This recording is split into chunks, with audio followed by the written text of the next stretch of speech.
Hey guys, welcome back to the channel. Today we're doing something a little bit different. As you can see, we're out in the backyard, and that's because we're going to start building a garage. Finally, after years of wanting this, and you've seen us out working in the driveway and struggling, and it's a pain. I've been waiting to get rid of that. And now this is a process we started at least 3 years ago, and between hiring a survey company, an architect, an engineer, permitting through the city takes forever. That's just painful. We finally got our permit and we're finally starting, and as you can see, we already started digging up a trench across the yard because we have some water lines we need to bury, and we got network cables and various things.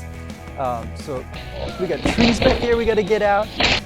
I'll show you guys the garage we're going to build. I drew up something on a napkin to show the architect, and that was just confusing and no one could tell what that was. But Reese made something super cool on the computer. He actually made like a 3D model, and you can kind of see exactly what we were trying to build, and that's what we conveyed to the architect and he got going. So we'll show you that in a little bit. But yeah, I mean, if you guys like cars, obviously you're on this channel, and if you like cars, you probably like garages. So I think this will be great. We'll throw updates in from time to time and you can watch the build. It's going to be quite a decent, nice shop. You'll see more as we go along, and I hope you guys enjoy it.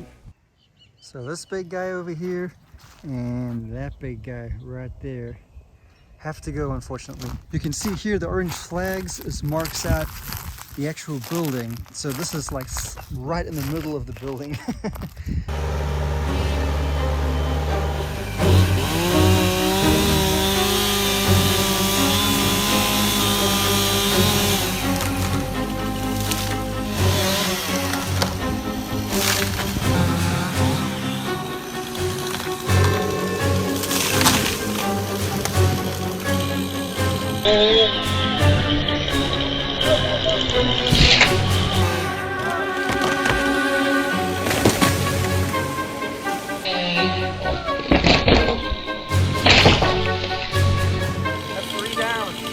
Now I need to get these new water lines buried that run over to the water well.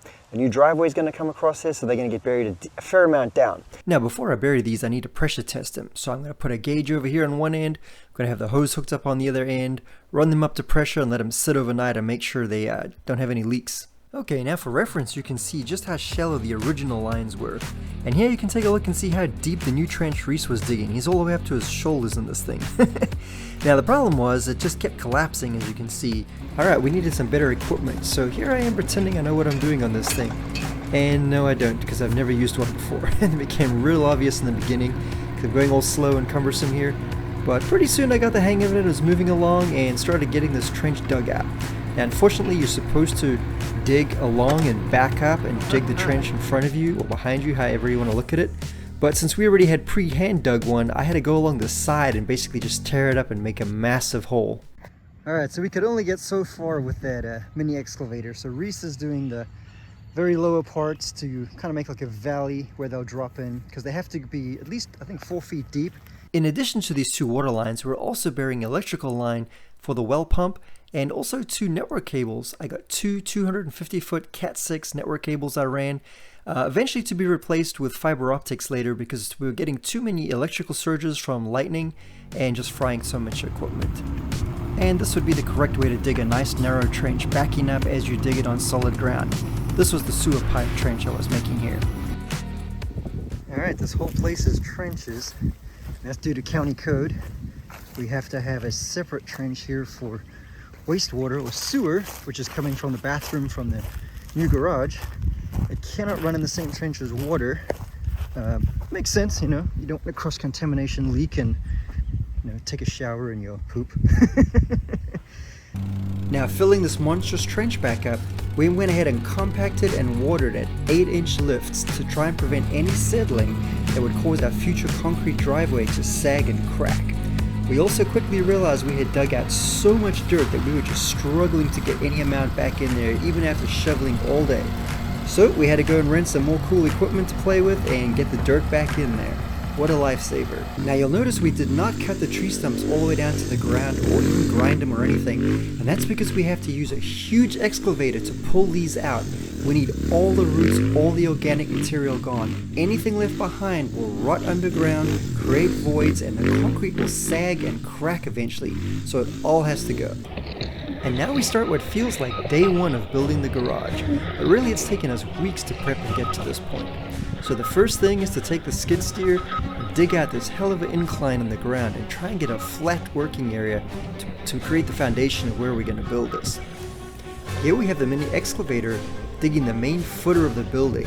Notice how it backs up and digs it just like how I should have done my trenches. This is a pretty good look at how some of the footers are coming out. You can see some of the notches where there's going to be columns and other things. We'll see more of that later as we get deeper into this project. Right now, the mini excavator is trying to dig out that huge tree stump. Unfortunately, it's absolutely no match for it. So I had to go and rent this big guy, which surprisingly is still considered a mini excavator. But it managed to get this tree stump out. It was a beast though, and it floored it for a while, but eventually we got it out and moved out of the way. Got some rebar down in the footers, and there's those columns I was talking about earlier, and you can see the rebar grids that go inside of them, which are actually incorrectly done here. Those column grids are supposed to be centered on the footer, not offset to the inside of the building like that. The inspector would later catch this and make us redo it before we poured concrete. All right guys, there's day one. Pretty interesting day. They made quite a bit of progress.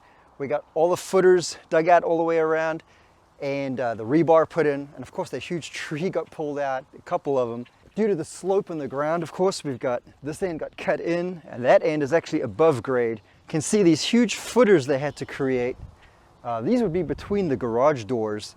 So you got all this rebar. I believe it's like 5 foot or something square, or 5 by 6 in some of them. Pretty big. So this is as far as we can go right now. It has to get inspected, so the inspector is going to come out, look everything over, make sure it's up to code, and then they get to pour concrete. So they'll pour a footer, and then after that, then they can start doing the block wall to create the stem wall. This is going to be the height of the stem wall and ultimately the pad, the garage floor. And you can see we're below grade down here on this side, and on that side it gets really high, and we'll walk over there and I'll show you how high it gets. It's a little concerning. I actually wanted this side to go deeper in the ground. So the reason all this happened is because the guy I hired to dig out these footers didn't bother following the permitted plans. He just dug it real shallow, what made it quick and easy for him, and has essentially caused me a whole bunch of problems that are going to come back to bite me as I get deeper into this project. So I'm going to find out. Okay, so over here on this corner, on this back wall here is where we're going to have the power meter. So you can see they take some solid copper wire. It's pretty thick. I think it's a number 4 gauge, heavy solid copper wire. And it gets tied down on the rebar in multiple spots. So it's actually grounded in there before they pour the concrete or anything. It's kind of cool. Okay, so this is the pad height for the floor of the garage over here. And you can see how high we're getting already. But that's not the end of it. After this garage wall right here, there's a continued pad on the side that comes out. So this comes down over here, an extra, 25 feet or so. And look at this, how high it is. It's like 5.5 feet or so. This is really high. And you know, I was wanting to have dirt on here and be able to drive cars straight off.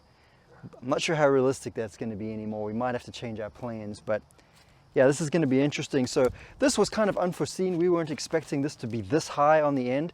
So we actually have the architect and engineer coming out tomorrow as well as the builder. And so they're going to get together, hash this out, figure out the best plan of action. And if anything needs to change in terms of safety or structure in the stem wall. If there is, you know, we'd have to do some revisions with the code, with the county.